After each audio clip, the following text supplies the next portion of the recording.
इन बहुओं के रवैये से सासू माँ बहुत परेशान थी। दरअसल बात ये थी कि तीनों बहुओं में किसी बात को लेकर अनबन हो गई थी। तब से ही तीनों एक दूसरे से मुंह फुलाए रहती थी। ना कोई सीधे मुंह किसी से बात करती, ना किसी का कहना मानती। पड़ोसी भी इस बात को जानते थे और जाने कैसे कैसे बातें भी करते। इसीलिए सासू माँ ने तीनों बहुओं को तुरंत अपने कमरे में बुलाया। मैं कई दिनों से देख रही हूँ, तुम तीनों अलग अलग सारे काम कर रही हो। ये सब नहीं चलेगा, तीनों को मिलकर ही काम करना पड़ेगा। सास की बात सुनकर एकदम से बड़ी बहू बोल उठती है। नहीं मम्मी जी, मैं इन दोनों के साथ कुछ नहीं कर सकती। मैं इस घर की बड़ी बहू हूँ, फिर भी ये मेरा कहना बिल्कुल भी नहीं मानती।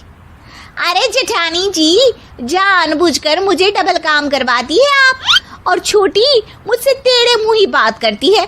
इन दोनों के बीच हमेशा सैंडविच बन जाती है मेरी, और मैं हमेशा आलू की तरह बीच में मसली जाती हूँ। मम्मी जी, इन दोनों को लगता है कि मैं छोटी हूँ तो इनके पैरों तले दब जाऊंगी, लेकिन नहीं, मेरा भी उतना ही अधिकार है जितना इन दोनों का है। बड़ी आई दोनों मेरी चुगली करने के लिए, मुझे क्या कम समझ रखा है। तीनों बहू एक दूसरे से बहस करने लगती है और सास दोबारा ये देखकर टेंशन में आ जाती है और सबसे कहती है, चुप हो जाओ, अब से तुम तीनों सारे काम एक साथ करोगी। आंख बंद करके एक दूसरे की बात सुनोगी। तुम तीनों इस बात को गांठ बांध लो, वरना अगली छुट्टियों में तुम्हारा अपना मायके जाना कैंसिल। सास की बातें सुनकर डर के मारे तीनों हामी भर देती हैं। जी मम्मी जी, मैं समझ गई। हाँ मम्मी जी, जैसा आप कहें। आप जो कहेंगी मैं वही करूंगी। तीनों बहू सास की बात को गांठ बांध लेती है और वादा करती है कि अब से सारे काम वो तीनों एक साथ मिलकर ही करेंगी। ये सब देखकर सास खुश हो जाती है और वहां से चली जाती है। नीचे जाकर वो देखती है कि घर में शर्मा जी आए हुए होते हैं। सास जोर से आवाज लगाकर कहती है, अरे बहू, जरा चाय बनाकर तो लाना, शर्मा जी आए हैं। सास की बात सुनकर तीनों बहू तुरंत किचन की ओर भागती है और चाय बनाना शुरू कर देती है। मुझे तो एकदम मसाले वाली कड़क चाय पसंद है, तो हम शर्मा जी के लिए मसाले वाली चाय ही बनाएंगे। अरे नहीं दीदी, गर्मी के मौसम में मसाला चाय कौन पीता है? मैं तो शर्मा जी के लिए इलायची वाली चाय ही बनाऊंगी। ये कैसी बात कर रही हैं आप दोनों? मेरी मम्मी ने सिखाया है कि मेहमान को ज्यादा दूध और शक्कर वाली चाय देनी चाहिए, वरना वो घर वालों को कंजूस समझते हैं। तो मैं तो शर्मा जी को ऐसी ही चाय दूंगी। तीनों बहुएं अपने अपने तरीके से चाय में शक्कर, मसाला, पत्ती सब डाल देती है। उबलने के बाद तीनों मिलकर चाय बाहर लेकर जाती है और शर्मा जी और सासू माँ को देती हैं। चाय पीने के बाद शर्मा जी सासू माँ को देखकर शर्मा जाते हैं और शर्मिंदा महसूस करते हैं कि आखिर उन्होंने चाय पीने के लिए हामी क्यों भरी।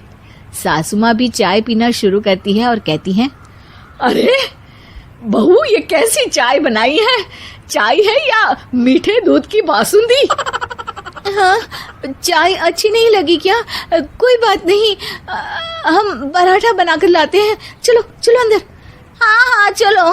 हाँ, आती हूँ मैं भी। नहीं नहीं, मेरा पेट चाय ने ही चौपट कर दिया, वही काफी है। पराठे से पोपट नहीं करवाना, मैं तो चलता हूँ। शर्मा जी चुपचाप पतली गली से निकल जाते हैं। अगले दिन सास बहुओं से कहती है, अरे बहू, जाओ जाके ऊपर के गेस्ट हाउस की सफाई कर दो। कल हमारे यहाँ मेरे दूर के रिश्तेदार आने वाले हैं, तो पूरे कमरे को चमका देना, समझी? तीनों बहू सास की बात को मानकर ऊपर सफाई करने चली जाती हैं और तीनों कमरे की सफाई चालू कर देती है। बड़ी बहू मकड़ी के जाले साफ करती है, तो बीच वाली झाड़ू लगाना और छोटी वाली सर्फ डालकर जमीन धोना शुरू कर देती है।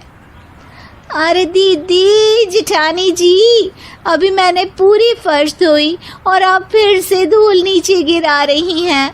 और मछली जेठानी जी, आप बिना झाड़ू की धूल यहाँ छटक रही हैं। अरे तीनों को साफ करना है, एक साथ सफाई करते हैं ना। अरे वही तो, हम साथ साथ हैं, घर साफ साफ है। तीनों बहू ऐसे ही काम में उलझ जाती है और 2 घंटे तक एक ही कमरे की सफाई करती रहती है। बहुत देर से अपनी बहुओं को ना देखने के कारण सास ऊपर कमरे में उन्हें देखने जाती है, लेकिन कमरे में घुसती ही वो गीली फर्श पर फिसलने के कारण नीचे गिर जाती है। ओरी मोरी मैया, हड्डी मरोड़ के रख दी। आए मेरी तो कमर ही टूट गई रे। तीनों बहुएं सास को उठाती हैं और बिस्तर पर सुला देती है। अरे मेरे हाथ पैर दर्द कर रहे हैं, दबा दो, आराम मिलेगा। हाँ जी माँ जी। अरे जी माँ जी, जी माँ जी। और तीनों बहुएं एक साथ सास के हाथ को दबाना शुरू कर देती हैं। माँ की तो चीख ही निकल जाती है और नतीजा ये होता है कि सास के बचे हुए शरीर में भी दर्द उठ जाता है। हाय राम, ये क्या कर दिया तुम तीनों ने। अरे मेरी तो किस्मत ही फूटी है कि तुम जैसी बहुएं मुझे मिली। हे भगवान, पूरे शरीर में दर्द बढ़ गया है। अब तो पता नहीं कि चल भी पाऊंगी या नहीं। माफ करो, मुझे गलती हो गई मुझसे कि तुम तीनों को एक साथ काम करने के लिए बोला। सोचा था तीनों मिलके अच्छे से काम करेगी, लेकिन बड़े बुजुर्ग सही कहते थे कि 3 तिगाड़ा काम बिगाड़ा। तुम लोगों ने ये बात ना आज साबित करके दिखा दी। तुम तीनों को तो समझाना यानी मानो भैंस के आगे बीन बजाना है। तुम्हें अकेले अकेले काम करना है ना, तो अब से तुम अकेले ही अपना अपना काम करो। तीनों बहुएं वहां से जाने लगती है। अरे कहाँ जा रही हो? आप ही ने तो कहा कि अपना अपना काम करो, तो मुझे मुल्तानी मिट्टी लगानी है। अरे मुझे भी तो नेल पॉलिश लगानी है, मुझे ना मेहंदी लगानी है। सास अपना सर पीट लेती है और कहती है, अरे मुझे भी लगाना है कुछ। क्या माँ जी? क्या माँ जी? क्या माँ जी? तुम्हारे घर वालों को फोन तुम्हारी हरकतें बताने के लिए।